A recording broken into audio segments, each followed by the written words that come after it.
And I think if you fast forward to 5 to 10 years from now, the vast majority of film and television and visual media as we know it today is not going to be rendered, it's going to be generated.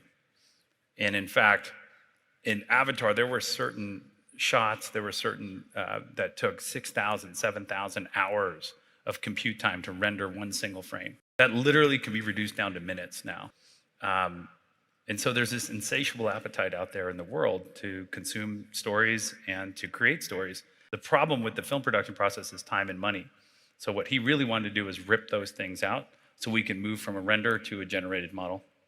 Are we going to see a situation where we're ever going to have AI is generating entire movies because it knows my preferences, what I love, and it's like the perfect movie for me? You know, personally, I kind of hope not. I don't think that actually creative process, I think, needs to start with a human. And I think that human needs to dictate these tools and separate agents to actually make that story. And so I'm hoping that you'll probably want to hear stories that other people want to tell you. All right, well, let's take a different direction then. Sure. Am I going to see Marilyn Monroe and all stars of the past coming back?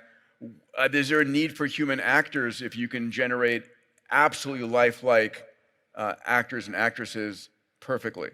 I mean, I can't see a situation where they're still around. Yeah, I think that it's actually it's faster when you're talking about the film production process. It's actually easier to just shoot plates on an actor and just shoot real photography and get their performance. I think that's the visible layer of production. People gravitate toward it a lot. I think that AI will enhance those performances. I think the physicality of a director with a camera and an actor in front of it is a very important part of the creative process. And I don't think that that's going to go away too soon. And in fact, I think about the things that aren't going to change just as much as I think is going to change. But I do think after they take one take, the director is going to say, I got it. Because they're going to be able to do what you're talking about, which is manipulate that performance. May I ask one more question to you before I move on? What is the most dramatic change we're going to see in film and TV 10 years from now as we see digital superintelligence? What's the craziest vision of what we're going to see in entertainment? I think we're going to see on the magnitude of 5 to 10 to 20x more content being created.